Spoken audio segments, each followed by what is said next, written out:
I never expected a homeless woman to save a drowning boy. What happened next changed everything. I will never forget the day everything fell apart. The sun hung low in the sky, casting shadows that felt like dark secrets.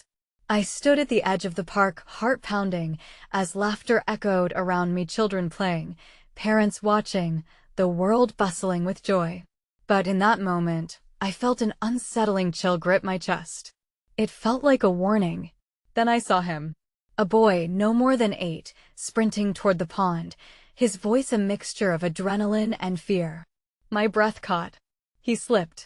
One moment he was there, and the next he was gone. Just vanished beneath the surface. Panic surged through me like a tidal wave. I screamed.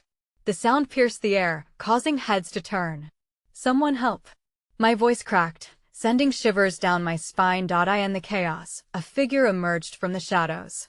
A woman, disheveled and wild-eyed, her clothes torn and dirty. Was she homeless?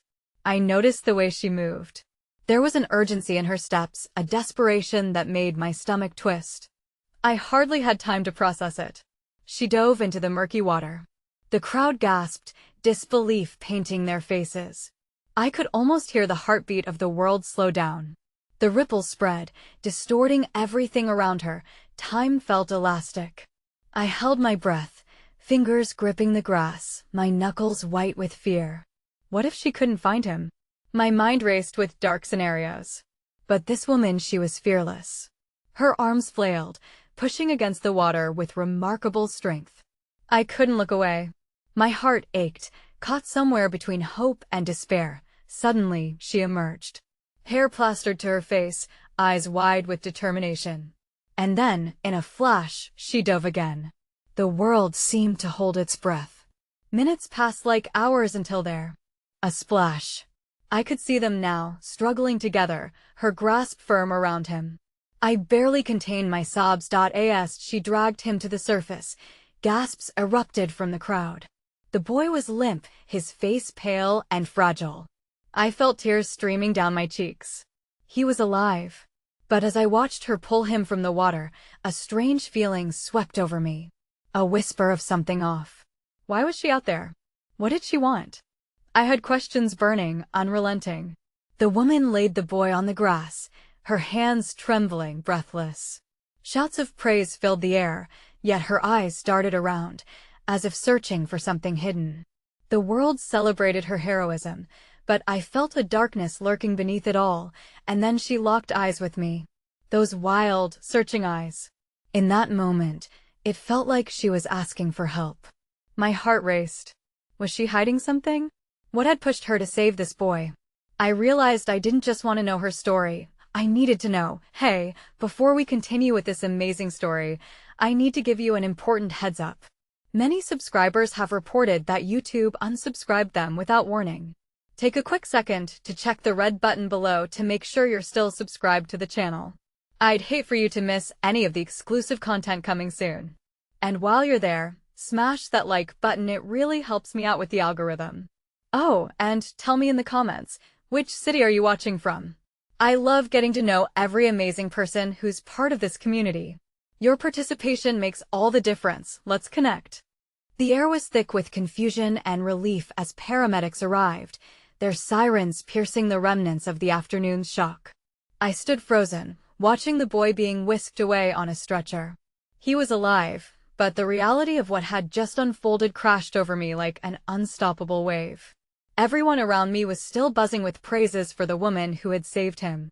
But in that moment, my gaze was fixed on her. As the crowd began to disperse, their joy seeming to diminish like the waning light, I caught sight of her again. The woman was backing away, her eyes darting with caution, as though she could sense the burden of the moment closing in around her. The adrenaline of the rescue flickered in her like a dying flame. I knew I should have felt relief at the boy's survival, but a darker curiosity consumed me. Wait. I called out. The word tumbled from my lips before I could think. She stopped, hesitation flickering across her face as she turned back to me. Her breaths were shallow, haunted by the weight of something unspoken. The fading sunlight illuminated the sharp lines of her face, revealing the deep-set shadows of her troubled life.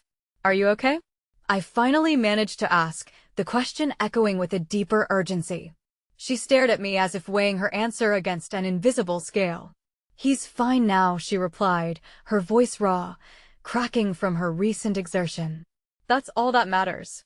I could see the way her hands shook, her fingertips twitching as if trying to rid themselves of the memory of the water. But it wasn't just the cold or the doubt in her capability. It felt like something heavy and invisible hovered between us, something she wanted to shield from the world. "Why were you there?" I pressed, instinctively stepping closer. I felt a pull towards her, a desire to understand the woman who had done the unthinkable. There had to be a reason she was drawn to that pond, why she chose to risk her life for a stranger. "Does it matter?" She shot back, eyes narrowing. The defensiveness in her tone cut through the air like a knife. But beneath it, I sensed vulnerability. She paused, swallowing hard. "I just saw him, and I had to, I couldn't." Her voice faltered. "I know what it's like to drown." I felt every word sink into my chest. The undertow of her statement was both heartbreaking and profound. I wanted to reach out to grasp her pain, yet I could feel her instinct pulling her away further again. Then, unexpectedly, something shifted in her demeanor. She caught sight of the crowd of people who had gathered to gawk, faces fixated on her as though she was some sort of wonder. Her expression twisted in a silent plea. "Do you have family?" I asked, desperate to offer her something, a connection, a lifeline. "Family?" "No," she scoffed, bitterness threading through her words. "They're past this world." She gestured vaguely, her gaze sweeping around the parka sanctuary turned stage. "It doesn't need me." In that moment, I glimpsed a haunting isolation, the pain of survival mixed with abandonment. Just before I could respond, her eyes darted again toward the retreating figure faces that had so easily placed her on a pedestal, their praise a mere shadow that faded as quickly as it came. Then, unexpectedly, a child's voice broke through. A little girl darted over, clutching a half-eaten ice cream cone, her innocence stark against the devastation around us. "Thank you, lady," she exclaimed, a bright smile illuminating the dark space within the woman's eyes. "You saved him. You're a hero," and there it with the fragility of redemption in a child's purity. For a moment, the woman softened, her guardedness cracking. But that sweetness swiftly morphed into something darker as a flicker of despair crossed her face. She stammered, grappling with the weight of a title she felt she didn't deserve. I watched her look away, the moment slipping like sand through her fingers. "You should go," she said suddenly, her voice hardening once again. "I don't belong in this story," and just like that, it hit me with an icy grip. I had assumed this moment would connect us, that I'd be the one to bridge the gap of trauma, but her resolve was pulling her back into the shadows from which she had emerged. It was then that I noticed something peculiar in the distant flashes of blue and red lights against the gathering darkness. The paramedics were at the edge of the park, and the crowd began to murmur again, distraction breaking the moment between us. The truth hung in the air, a gnawing realization that something more significant than a rescue was unfolding. The woman's gaze flicked over my shoulder, and I turned, just in time to see the look of alarm etch itself across her face. Sirens were used to reflect urgency, but this was different. It spoke of danger. In a split second, her expression changed from one of resignation to something much more primal, a fear that radiated from her like an electric charge. "I have to go," she whispered urgently, darting past me, disappearing into the growing shadows. "Wait," I called out, but she was gone. I stood alone, feeling the weight of her absence and the chilling uncertainty of the night creeping in. As the darkness enveloped the park, I felt a silent promise to myself, for one driven by hope intertwined with fear. I would find her, and I would understand the story she wasn't ready to share. The boy's life was saved, but the thread of her existence felt far more fragile, hanging by a mere whisper in the wind. With every heartbeat, that whisper grew louder, echoing my resolve. I had not just witnessed a miracle, I had stumbled upon a truth desperate to break free.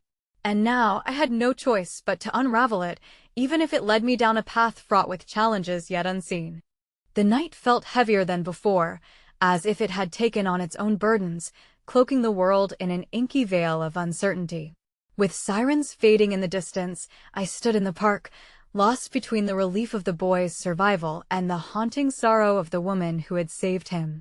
The air grew dense with unspoken stories, and I felt an inexplicable connection to the one I was determined to understand. I turned away from the scene of chaos, my feet almost moving of their own volition, stepping into the shadows where the woman had vanished. Trees loomed around me like sentinels, their branches whispering secrets I was yet to uncover.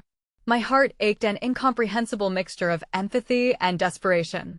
I needed to know her story, to give voice to the pain etched in her features. The park was deserted now, a stark contrast to the earlier commotion. I walked cautiously, retracing her steps, scanning every darkened corner for a sign of her presence. An old couple ambled by, their hands clasped together. Their comfort with each other only deepened the void of isolation I felt for the woman. I glimpsed at each passerby, hoping one of them could guide me to her, each face a reminder of the warmth she felt she did not belong to. "Excuse me." I called out to a man with a dog trotting happily beside him. He paused, raising an eyebrow at my urgency. "Did you see a woman come through here?" She was just here." The man shook his head, a quizzical expression on his face. "Can't say I did, mate. Sorry." Disappointment washed over me like a cold wave. Did she really intend to vanish, to let the weight of that moment drift away as the stars began to prick the velvet sky? My mind raced. I couldn't bear the thought of her slipping through the cracks alone again. Then, a flicker of memory surfaced, a fleeting glance of humility in her eyes when the little girl declared her a hero. The warmth of that child's embrace broke through the icy barrier of her heart, telling me that perhaps she hadn't completely shut herself away. Hope pulsed within me, igniting a determination that I couldn't ignore. Deciding to try one last location, my feet moved toward the nearby underpass, a place where the city's forgotten lingered. It felt like a long shot, but desperation had brewed a sense of clarity within me.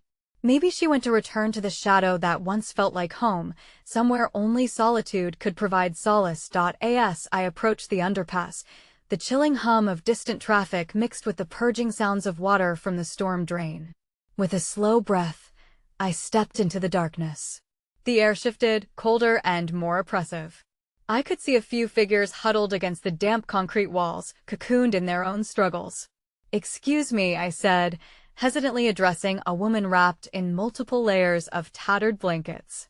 She looked up with weary eyes, brows furrowing as she sized me up. "I'm looking for a woman, tall, dark hair. She saved a boy from drowning earlier." The woman frowned, then shook her head dismissively. "There are plenty of lost souls around here. You're gonna have to be more specific." I felt a pang in my chest. Was she truly lost? Burning determination bloomed once more. "Please, if you've seen her, I need to find her." Before the woman could respond, a voice behind me cut through the heavy air. "What's she done now?"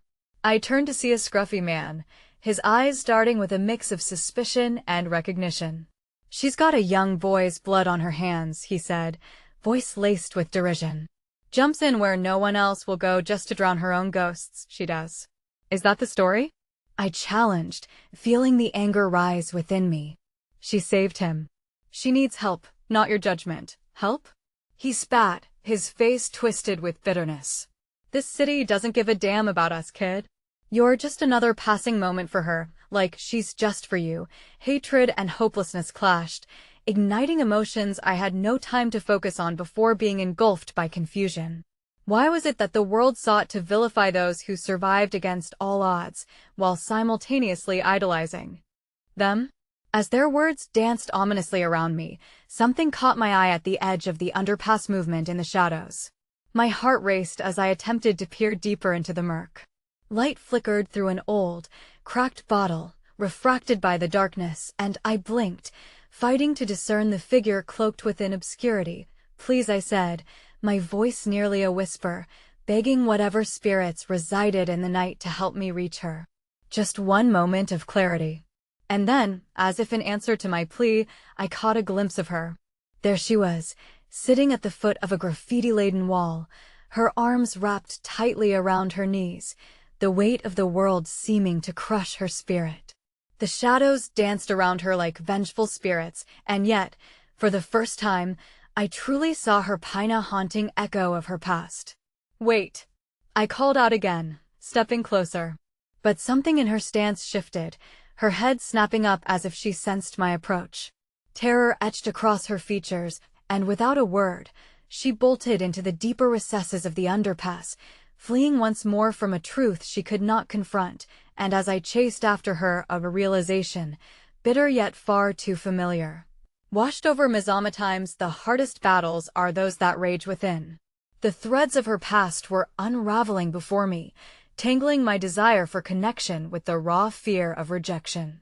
I had thought I could save her, but in that moment, I realized that no heroism, no matter how valiant, could force a change in someone who was not ready to embrace it.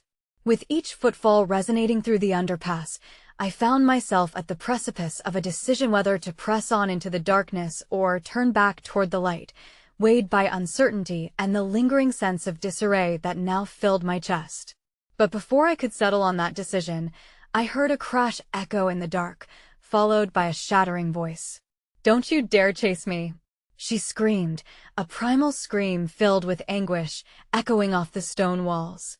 And just like that, the surface of everything I had hoped to uncover ruptured. The realization gripped me as was not just about finding her, it was also about unveiling the darkness she hid behind. The emotional cliff was rising steep, a wild descent into mysteries that would change everything. The echo of her scream reverberated through the underpass, slicing into my resolve like shards of glass. My instincts screamed for me to chase after her, to turn around the corner where she had vanished, but with every heartbeat, the weight of despair pushed down harder on my chest. She was haunted her struggles like chains tethering her to a past she could never escape. "Please," I called into the darkness, my voice desperate and shaky. "Just let me help you." The words seemed to dissolve into the air around me, swallowed by the oppressive silence that followed her flight. For a moment, I could only stand there, staring into the abyss she had entered. Gradually, the gravity of the moment settled in. I wasn't just pursuing a connection, I was running headlong into a storm of sorrow that could drown me too. But behind my fear, a clarion call of empathy pushed me forward. If someone could find worth in her enough to deny their own survival, wasn't that worth validating, worth pursuing, if only to remind her that she existed beyond the pain? I raced down the passage, fueled by the thought of her suffering, the shadows enveloping me like a thick fog. In their tangled depths, I had more than a pulse, I had purpose. Each step pushed me deeper into an understanding of vulnerability. My heart drummed in tandem with the echoes of my footsteps, but her absence loomed larger than ever. At last, I reached the corner where she had escaped.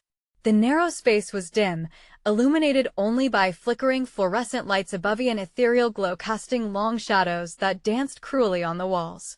I turned sharply, scanning for signs of her, clenching my fists in a mixture of fear and helplessness. Then I heard Ida faint sobbing, the sound of her anguish like a knife in the gut. It drew me like a moth to flame. I cautiously approached, softening my footsteps to avoid startling her. When I rounded the corner, I found her huddled in a tangle of trash and discarded belongings. Her dark hair fell like a veil over her face, and her trembling shoulders gave away the storm raging inside her. It wasn't the defiance I had expected, it was a raw portrait of despair that tugged at something deep within me. "Please," I whispered, my voice barely breaking through the tumult of emotions swirling around us. "I'm not here to judge you. I want to understand." She looked up sharply, her eyes glistening with unshed tears, deep voids interspersed with shards of vulnerability. "Just leave me alone." She spat, the ferocity in her voice betraying the fear in her eyes. "You don't know anything about me, about what I've done. I might not," I said, my heart racing with every word. "But I know you saved that boy. You've done something extraordinary today. You helped someone." My voice trembled as I fought to communicate the importance of that moment. "You're not just a part of that dark world, you're still human, still capable of love and kindness." Her response was a hollow laugh, sharp and bitter. "Is that what you think? Kindness?" She shook her head, breath hitching. "It's just a facade I wear in the daylight. The night is when the truth comes out, it reveals what I really am." The confession hung heavy, a shroud of vulnerability enveloping her. I took a shaky step closer, my voice quivering with empathy. No one is defined entirely by their mistakes. You've carried a heavy load already. Let me help you with it. I don't need help, she muttered, a strained tone that implied the opposite. The tears now flowed freely down her cheeks, and a broken sob escaped her lips, resonating with the ache of so many unsaid words. Suddenly, the pleading eyes of the little girl surfaced in my memoria, reminder of the hopefulness within the depths of despair. What if you let me in just a little bit? What if this doesn't have to be the darkness consuming you? But my words appeared to crumble in the weight of her denial. You think it's so easy? She whispered, her voice catching. You think I can just walk away from the guilt? The shame? I'm haunted everywhere I go. My heart dropped as her confession pierced through me, an uncanny echo of fears I carried myself. I realized then that every battle, every experience, every ghost she fought was a mirror reflecting my own unsettled journey. You're not alone in this, I whispered, reaching out, desperate for her to see that someone cared. You can talk to me. And just as she hesitated, a shadow loomed behind me, a figure emerging from the darkness, shrouded in their own intent. It was the scruffy man from earlier, his eyes alight with anger and defiance. Look at you, he spat, cutting through the fragile moment. Tell me again about heroism, when you're just feeding her delusions. I turned, the tension slicing through the air like a knife. She saved a life today. I shot back, my voice rising, unable to keep the anger at bay. She's fighting for something she can't even begin to understand yet. The man stepped closer, his expression hardened. You think she wants saving, kid? She's a lost cause. You're wasting your breath. No. My voice broke as I confronted him, grounding myself to the moment. Her life matters, and so does the chance for redemption. In that urgent face-off, the woman sat in silence, absorbed by the gravity of our battle, her expression shifting as though she were perched between two worlds. As the words flew back and forth, she held her breath, still clutching the remnants of sorrow that enveloped her spirit. But as I looked into her eyes, a wild flicker of hope caught me off guard, an unexpected moment of acknowledgement, as if she might scream in defiance, yet not fully knowing how. Then, just as quickly as it had begun, the tension shattered when the man stepped away, snarling his discontent and disappearing back into the shadows, leaving only silence behind. I turned back to her, feeling all the warmth and hope now swelling in my chest like an unyielding tide. Please, I urged quietly, let me truly hear you. I'm here for you. But her gaze fell, the flicker extinguished. I don't know if I can, she murmured, retreating once more from the connection I sought, and just like that, hope twisted into despair, a realization dawning as heavy as the looming night over us.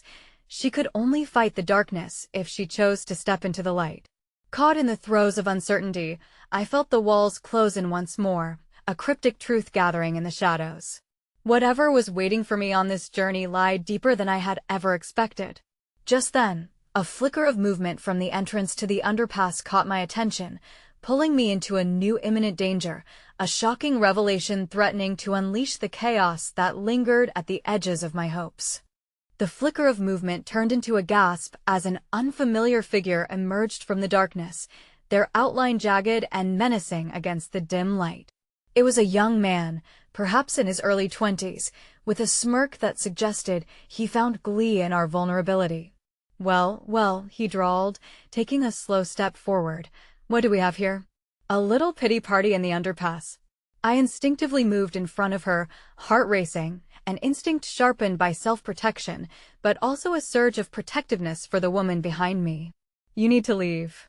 This isn't a place for you, I said firmly, my voice steadier than I felt. He chuckled, a sound cold and harsh that echoed eerily in the hollow space. You think you can just take her away from this? You're naive, kid. She's part of this world now. And you? You're just a passing phase. In that moment, I felt the weight of his words. They echoed a fear I had buried deep within. What if I couldn't help her? What if I was merely a fleeting presence in a life already too marred by despair? I turned slightly, catching her eye, hoping for any sign of collaboration. There was nothing but a blank stare, a wall pulling up between us as her shoulders sank further into her own darkness. "Stop it," I shouted, trembling with a mix of anger and urgency. "You don't understand what she's been through. You don't know the strength it takes to even breathe right now." The young man moved closer, a predator who could scent fear. "Strength? What a joke. She's just a shadow of what she once was, and you think you can breathe life back into her? You're wasting your time. She doesn't want saving." That struck a chord in me, an unsettling truth I was continuously wrestling with. Was I out of my depth? Was my compassion just another merciful delusion? My confidence cracked slightly, but then I remembered the little boy, their lives woven together, intertwined, if only for a fleeting moment. I couldn't let anyone, especially not him, dictate her worth. "Leave her alone," I yelled, my resolve returning. "You don't know anything about her. She saved a life today. That says more about her than your petty threats ever could." He blinked, slightly taken aback. "Saved a life?" he mocked, his voice dripping with sarcasm. "By playing savior, you're wronging yourself. She's only delaying the inevitable." Panic fluttered in my chest, but I pressed on, desperation fueling my voice. "You're not her reality. You don't have to define who she is." As the tension coiled tighter around us, I glimpsed beyond our confrontation, sensing a change in the air. The woman took a shuddering breath behind me, the kind that spoke of reluctant acceptance. My heart raced. Was she finding the courage in her to fight back against the shadows enveloping her? "Would you just go?" She suddenly spoke up, her voice steadier than I had ever heard it, cutting through the barrage of hostility. "You don't know anything about me. I'm not your problem, and I don't need your approval or your cruelty." At her words, the young man closed the distance, and I braced for an angry retort. Yet to my surprise, he only laughed, a hollow sound that echoed like a taunt. "Well, look who's finally found her tongue. But don't think that will protect you from the cold, sweetheart. Leave her alone." I stepped forward, feeling the fire of anger blazing within me. "She's stronger than you'll ever know. And I won't let you steal that from her." At this, he leaned closer, so close I could see the wild gleam in his eye. "Protect her all you want. Just remember, the darkness always comes for those who forget their place." And with that, he withdrew, retreating back into the shadows, his laughter trailing off like a fading nightmare. The silence that followed was stifling. I turned back to her, breathless with fear mixed with an inexplicable hope. "Are you okay?" I whispered, searching for any flicker of life in her haunted eyes, but they were fixed on the spot where the young man had been, the spark of defiance extinguished. "You don't understand," she murmured, her voice small. "They will keep coming. I'm not safe. Not now, not ever." Despair mottled the air between us, but I wouldn't yield. "You are safe here with me. Please, let me help you. Don't you want to fight for a chance? To be something more than this?" Her gaze finally met mine, piercing through the fog of misery. "And what if I fail? What if I can't get out of this dark? Everything I try only brings me deeper into shadow." "I'll be here," I promised, vulnerable against her pain, but fueled by a light I refused to let dwindle. "You won't fight alone. You can trust me." As I watched her lips tremble, a flicker of emotion ignited somewhere in the depth of her weary stance. I felt a a tether woven from shared understanding that breathed life into uncertainty, but just then, a sudden shout echoed from the far edge of the underpass, slicing through the fragile moment we shared. "Hey, there you are." A figure rushed in, frantic and wild-eyed, the face suddenly familiar. Lucas, her estranged brother, the one I had heard about briefly during our earlier conversation. Ball rose in my throat as I watched him approach, the spark of hope I had dared to nurture crumbling to dust. For what would this familial reunion bring? Would it push her towards light or pull her deeper into the shadows? "Thank God I found you," he wheezed, glancing at me with suspicion. "What the hell are you doing with her?" Suddenly, the tension thickened as realization hit. This wasn't just a chance encounter. It was a collision brought forth from the fiery centers of past mistakes and unresolved family ties. I felt the ground shift beneath us, an emotional cliffhanger that threatened to unravel everything we had been grasping. The air in the underpass crackled with an energy that sent chills along my spine, and I felt the weight of the world pressing down on me as Lucas' expression hardened. What's worse than a confrontation with a stranger? A confrontation with family, rooted in a complicated history that I didn't yet understand. He stepped closer to her, concern etched in his brow, but his eyes narrowed as they flicked to me. What's your deal with her? You don't know the first thing about her or what she needs. Neither do you, I shot back, the protective instinct surging back with a fierce intensity. You left her, Lucas. You abandoned her when she needed you the most. I won't let you drag her further down. Her brother's nostrils flared, and I caught a glimpse of the frustration boiling beneath the surface. The tumult of emotions spiraled around us, each riffing on the haunting notes of regret and betrayal. I came back for her, he hissed. But being with some stranger sure didn't help matters. My heart sank at his words, for I felt the truth carry undertones I hadn't expected. He seemed genuinely distressed, torn between the gravity of their shared past and the uncontrolled chaos of the present. I couldn't deny how desperately I wanted to comfort her, to ensure she felt that flickering promise of safety, but now, the delicate balance we had established hung by a thread. There's no need to fight, she finally interjected, her voice barely more than a whisper, a plea rising from the depths of her turmoil. Lucas, I don't know what to do. I don't know if I can do this anymore. Every time I try, it feels like I'm drowning. The words hung in the air, fraught with despair. I felt powerless, at the mercy of their tumultuous bond that stretched back further than either of us could measure. Watching her, I could see the cracks in her armor widening, threatening to swallow the glimmer of hope we had briefly ignited together. Drowning? Lucas echoed incredulously. You think being down here is the only thing that's going to sink you? It's the choices you make. You have to face what happened. You can't bury it away. You can't keep pretending everything is fine, because that worked so well for you, huh? She retorted, her voice rising with palpable hurt. You think you can just come back and fix everything with a few harsh words? This is your fault too. The crackling tension surged like a wailing wind, ebbing and flowing between them. I stood back, feeling like a mere spectator in a family drama long unwritten yet somehow familiar. They were trapped in a cyclic dance of pain, one deeply rooted in love yet twisted by choices that had led them astray. Maybe I did fail, but I'm here now, Lucas said, his voice cracking. I want to help. Just please stop hiding from what's true. At his words, her expression shifted, a flicker of vulnerability bypassing the layers of indifference she had built. For a moment, I thought I saw her soften towards him, the ghost of shared childhood flickering in her dark gaze, a fleeting moment marred by the intensity of their history, yet potent enough to grab hold of emotions I had never truly fathomed. She turned slightly away from him, and I could see her inner battle raging, torn between the safety of belonging and the scars of abandonment. You don't get to lecture me on facing the past when you were the one who ran away, she muttered bitterly. You left me to face it alone. Look, I'm not here to fight, Lucas replied, the petulance fading from his tone. I don't want to drag you down further. I want to bring you back up. Please. Emotion swayed through the air like a storm gathering strength, and I felt my insides twist. There was a delicate balance to be struck here, a pivotal moment where the right words could either tether them together or slice them apart once and for all. The depths of their past were murky, and here I was, the outsider caught in the heart of it. I stepped forward, breaking the hesitance that cloaked the moment. Please, let's not do this here. Let's find somewhere safe to talk. You can both decide what healing looks like, but not like this under these shadows. Before anyone could respond, a flickering shadow approached at the far end of the underpass, and a deep feeling of dread twisted in my stomach. Two more figures emerged, and as the distant glow illuminated their features, my heart sank.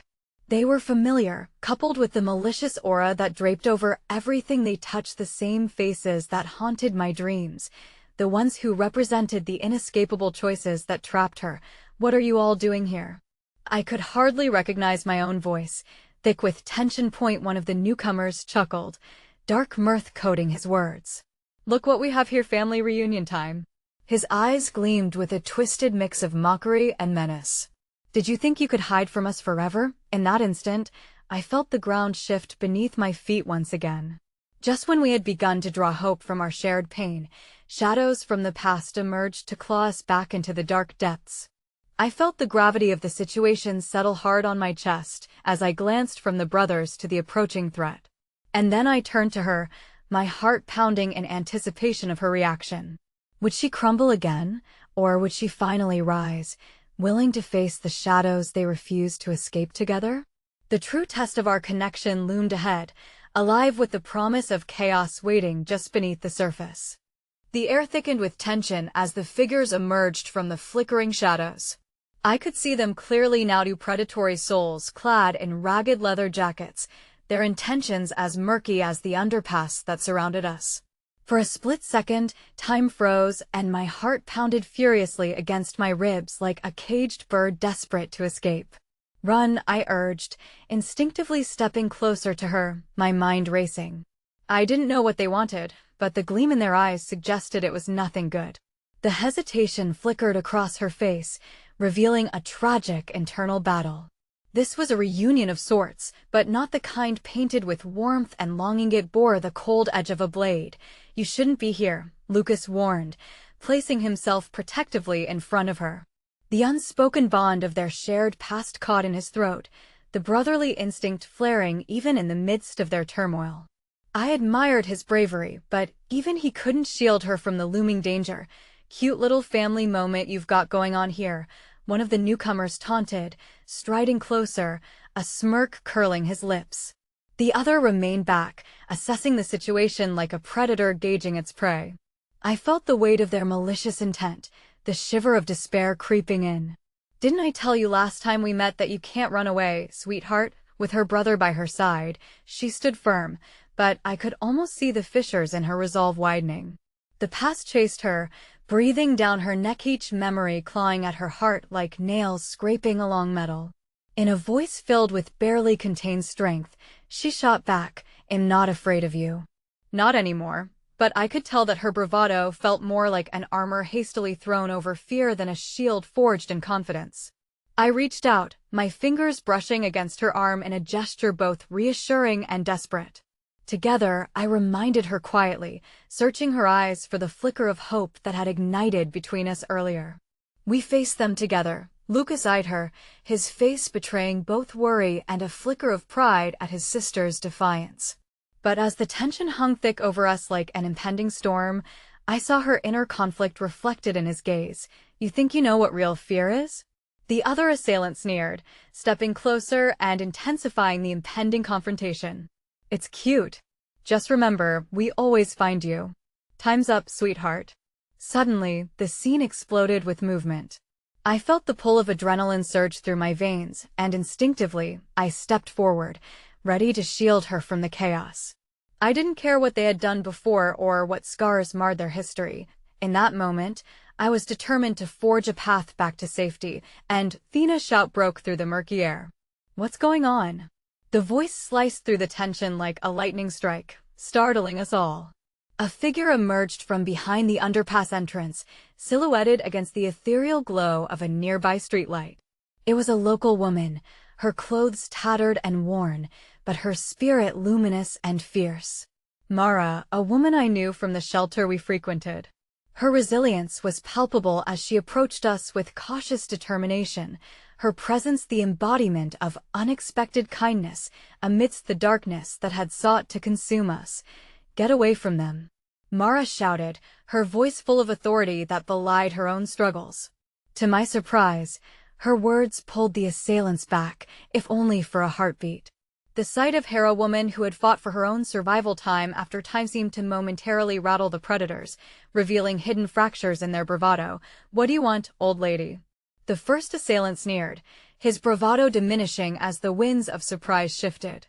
I want you to leave them alone, she said bluntly, crossing her arms defiantly. They're not your playthings. They deserve peace, unlike the choices you made. For the briefest moment, her presence lent us an unexpected allyship, a flicker of hope igniting in our bleak tableau. I could feel the subtle shift in energy as she commanded respect from an unlikely standpoint, a homeless woman standing confrontationally against the very embodiment of chaos they represented. Yet before I could fully appreciate this moment of solidarity, the tension returned. focused and suffocating. The assailants exchanged glances, a silent decision made. "You're barking up the wrong tree, old woman," one of them shot back, venom leaking into his words. "You know nothing about us. You don't belong here," but Mara didn't flinch. Her unwavering bravado encapsulated a lifetime of struggle and fierce independence. "I may not know you, but I know what you've done. And if you're smart, you'll walk away before things escalate."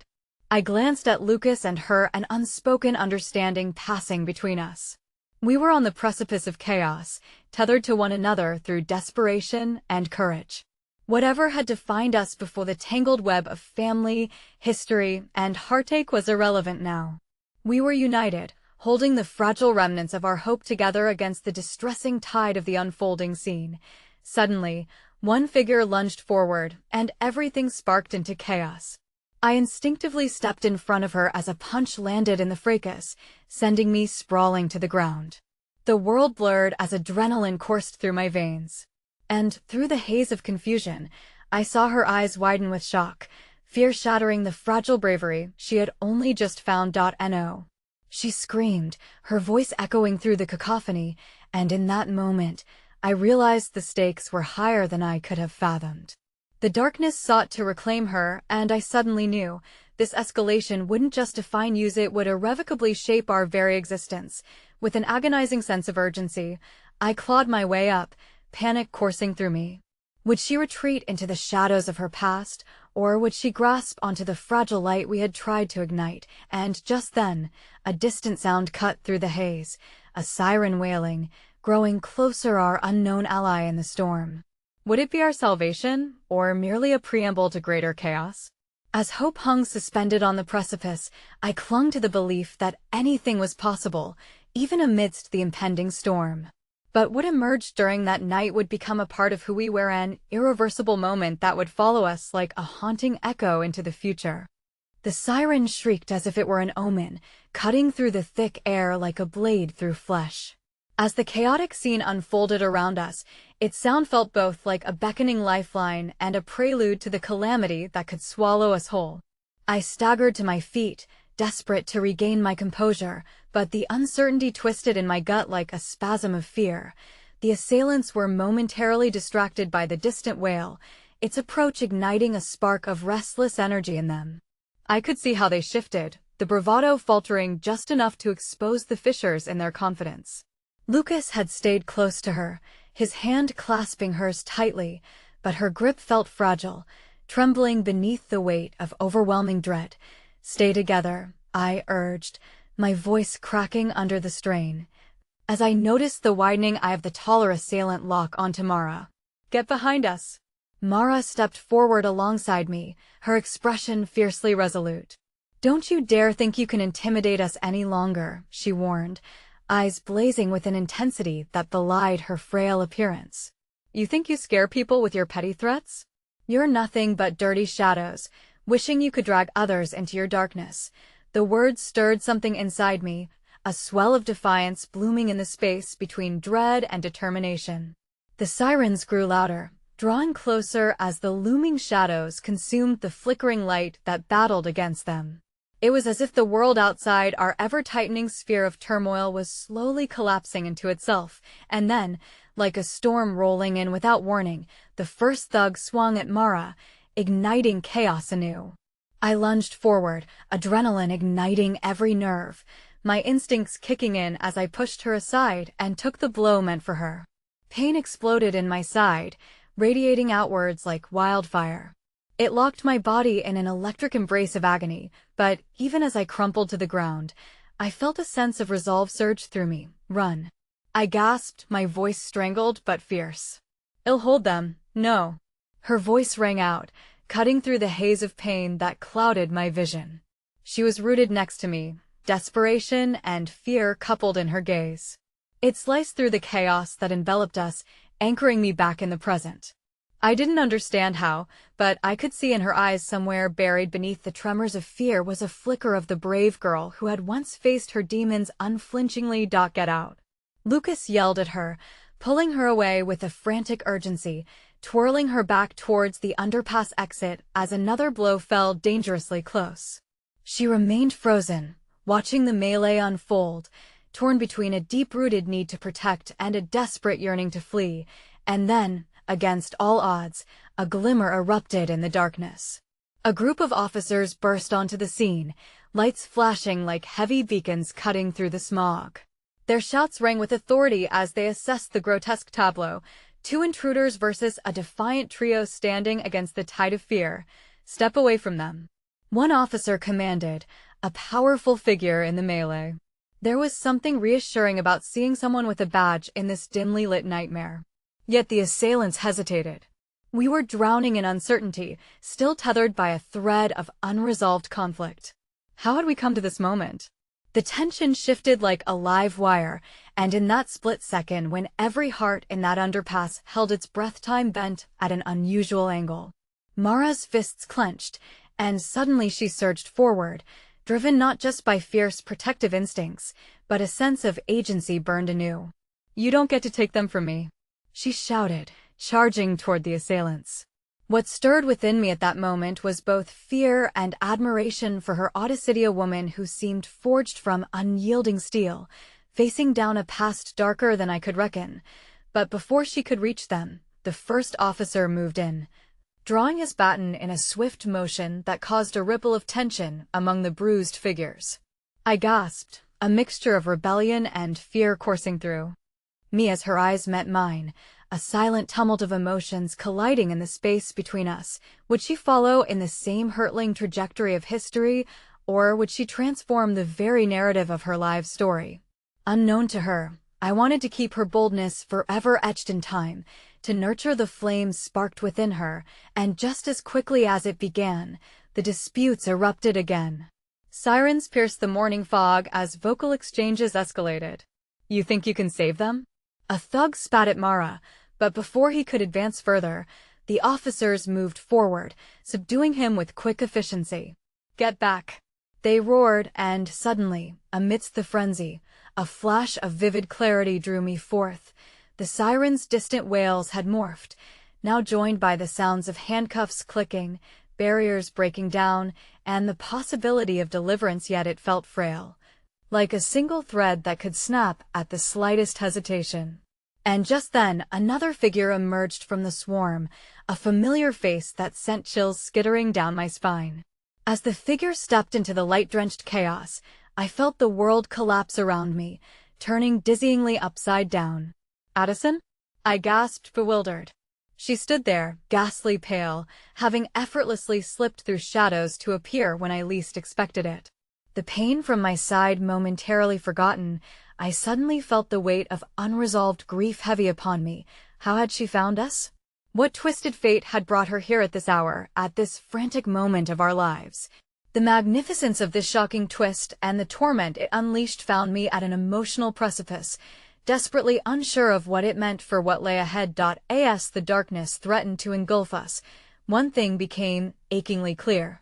The path we had chosen was about to become a fracture of our past, unforeseen and irrevocable, plunging us deeper into chaos than I had ever imagined. The air around me thickened with silence, a fragile echo of disbelief as Addison's name slipped from my lips.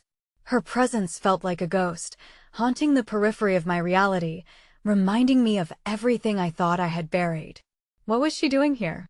The question crashed against the chaotic noise around us like a tidal wave, nearly drowning out the world. "Mara!" I shouted, my voice breaking through my haze. She turned toward me, and for a brief moment, the tension between us fractured, replaced by confusion. Addison's appearance had ignited something primal, an urgency shaped by fear and longing. I could see Mara searching my expression, her brow furrowing as she tried to comprehend the woman I had named, the specter from my past who bore an unsettling resemblance to the life we had fought so hard to escape.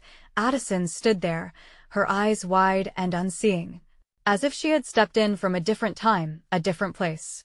The worn fabric of her clothing hung loosely on her fragile frame, and her once bright smile had dimmed under the weight of life's harsh realities. She was a smudged canvas, reminder of how easily hope could be tarnished and despair indulged. Yet there was something undeniably fierce in her Gazean ember that defied the shadows she had wandered through. Around me, the ruckus continued, the officers straining to contain the situation while the assailants shifted, growing agitated at the shift in power. My heart thudded frantically in my chest, competing with the chaos unfolding to understand why Addison had come, what she wanted, and how I could guide the storm into calmer seas. Addison. I tried again, but the plea was barely more than a whisper. My body was still reeling from the blow I had taken for Mara, the pain a constant reminder of what was at stake. Why no? In moments of despair, why did she choose to enter this fray, a frail silhouette standing tall against the darkness? Get out of here, it's not safe. Lucas yelled at her, panic lacing his words. He surged up, his posture defensive, as though he might shield her from the danger closing in. But she shook her head, taking a bold step forward, her presence solidifying like a challenge thrown into the fray. I am not leaving. She spoke with an unexpected steadiness, the kind of strength someone in a sea of despair might muster when pushed to their limit. Not again. But I began, grappling with the impulse to pull her away. I felt the raw edges of fear gnawing at my resolve, whispering that exposing her to this volatility could lead to disaster. Yet, a flicker of something strange ignited within me, a deep-rooted desire to keep her close despite the danger. No, Mara interjected fiercely, no longer a mere spectator. She stepped forward, moving closer to Addison, a bond forged from shared trials taking shape. Together, we can hold our ground. Together, I echoed, feeling the weight of the words settle among us. There was a glimmer of something, a sense of unity, of belonging forged in the crucible of chaos that wrapped around us, threatening to pull us apart. The thugs had regained their composure, and tension hung like a noose, waiting to snap at any moment. Addison's return felt like an unanticipated boon, yet it pressed down heavy. How could we navigate this moment without sinking into despair? With a sudden roar, the largest thug advanced, lunging at the officer near him. The chaos resumed, shouts of alarm morphing into the sounds of struggle, and everything spiraled once more into its own wild dance. Instinctively, I reached out, grasping Mara's hand, then Addison's, unwilling to let either of them slip away. In that heartbeat, nestled within the rawness of the conflict, our collective strength buzzed like a live wire. We could fight beside each other, but would it be enough? Would this tumultuous upheaval lead to liberation or further entrapment? As the officers worked tirelessly to regain control, Addison's eyes met mine, a torrent of emotions swirling within them. I saw a hint of vulnerability stir beneath her fierce exterior, and suddenly, I was reminded once more of the thread of our lives interwoven in tragic fashion, one that could easily unravel at any moment. A sharp yell broke through the noise, and another assailant charged, eyes wild with fury, but before I fully processed the scene, Mara was moving. With precision that surprised us all, she intercepted the man, sending him staggering back. I felt her spirit rise, an indomitable force unleashed by our collective will, and then this was the moment when calamity struck in an unexpected rebound. As the struggle ensued, I caught sight of something glinting beneath the harsh fluorescent lights, a small object slipping from the thug's pocket. Time snapped, and everything slowed as he turned toward Addison with blind rage. Would my heart shatter before I could react, or would we survive this nightmarish entanglement? Look out! I screamed, though the words barely left my lips in time. A harsh impact caught me off guard. A sudden force collided with Addison, who had stepped recklessly into the line of fire, instinctively thrusting herself at my side. Everything unraveled in the chaos, and for a split second, my world tilted and fractured anew. The pain exploded in waves, deeper, sharper, like shards of glass embedding themselves in my skin. The grating sound of a shot rang in the air, my breath hitching as confusion infiltrated my senses. Addison dropped to the ground, a fragile figure swallowed by shadows anew. My heart lurched into a chasm of despair as the siren screamed in urgency, yet transformed into a haunting melody of loss that echoed in my chest. No. I cried, feeling my heart plummet into the depths of the unknown. Would this moment mark our failures or ignite something profound? My world screeched to a halt, suspended on the brink of calamity. In this swirling vortex of anguish and panic, I grappled with the reality that fate, cruel as it might be, was not finished with us yet. My breath quickened as I fell to my knees beside her, cradling Addison's head in my trembling hands. The chaos faded like a distant echo, leaving only the horrific reality of blood soaking into her clothes, a crimson blossom blossoming across the fabric like an unwelcome flower. Her eye, those bright, fierce eyes grumbled, the flame of her spirit flickering against the weight of sudden darkness. "Addison," I choked, my voice cracking under the intensity of the moment.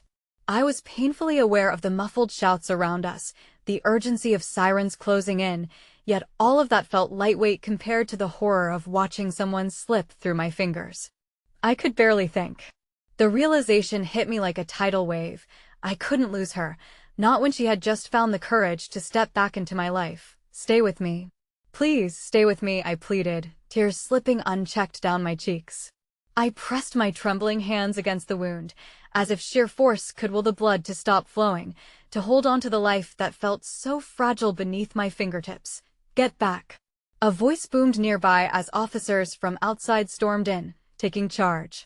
Their authority rushed over us like a storm, yet I remained anchored to her. I could hear the faint murmurs of panic rising, Lucas calling for help, Mara weaving through the chaos. But none of that came close to clearing the dread that pulsed through my veins. "Addison, please," I whispered, pushing back the fear that thrummed in my heart, clutching her hand. "You saved me too, remember? We are meant to fight together." She blinked slowly, pain clouding her features, but even in that haze, I saw the flicker of remembered strength. "I don't want to go back," she gasped, her voice barely more than a breath. "Not like this. No. You will not leave me, not again," I vowed, my desperation morphing into fierce determination. "We will get through this. You can't stop fighting. You fought against the darkness before you'd owe it for us again." A fleeting smile flared across her parched lips, uncertain but present. Guess it's not time for goodbyes yet, is it?" Then the officers reached us, kneeling down, hands moving in a flurry of practiced urgency. "We need to apply pressure," one of the paramedics ordered, and I instinctively relinquished my place as they took over. But I stayed close, my heart racing as I watched them stabilize her, shielding her from the surrounding chaos. The world around us shifted and moved, shadows racing through the underpass as the thugs were subdued, their taunts falling silent under the weight of consequence. Sirens filled the air, a cacophony of sirens that felt foreign yet familiar, replicating the frayed edges of my mind. And just like that, amidst all the turmoil, something began to shift inside me, a growing acceptance that sprouted from the ashes of despair. The arc of our lives had intertwined in this heartbreaking chaos, yet it wouldn't end here. It couldn't. "Addison, look at me," I said, my voice steadier now, stronger. "You're not alone anymore. You have Lucas, Mara, and we're going to walk out of this together." Addison blinked, her gaze drifting past me, as if she could see the uncertainty lingering like a heavy fog. But I grasped her hand tighter, imprinting the warmth of my fevered hope upon her palm. "You saved that boy in the pond. You saved me from my own drowning too. You brought the light back into this dark. You're not just here to fade away, you're here to heal, and I'll be with you every step." In the chaos, I saw her spirit flicker. What once felt entirely lost began to swing back into living color. She was alive, warrior's light cutting through the heavy shots of despair anchoring down our truths, and I refused to let go of that shine. The paramedics took charge, guiding her into their care as I drifted beside, heart racing with the rhythm of hope pulling me forward. Movement and noise surrounded us, the steadying force of their presence a lifeline against the enormity of the night. "Hey, I'm right here," I whispered again, and in that moment, time bent, stretching thinner across endless voids. Voices mingled in disarray and fragile strength, and yet our connection braced us against the storm. In the end, it was a promise newfound. Life was raw, unfiltered, bursting forth like a flood through the cracks of pain we had dared to lean into. There were no easy solutions, but they weren't needed. Moving forward was the only direction. As the ambulance doors closed with a resolving click, I caught sight of her face, resilience written fiercely across her features as her gaze found mine once more, and I knew. I was no longer the bystander in her world. I would stand beside her, battling thorns to defend the beauty that lay waiting beyond the hurt. And as realization announced itself through the darkened night, I knew this wouldn't be a fight lost to shadows. We were in for the long haul, bound together through unshakable echoes of Resiliencia balm against every ounce of pain, every haunting reminder. In the end, we would rise together, stitched from collective scars, intertwined in the weaving flight of Halinga promise that whoever we were before, whatever shadows lingered, we were forever written anew. No more goodbyes, I promised her softly, my heart full as her fingers intertwined with mine. The night was still heavy, but at last, there was light breaking through. And I knew, in that moment, that we would bloom.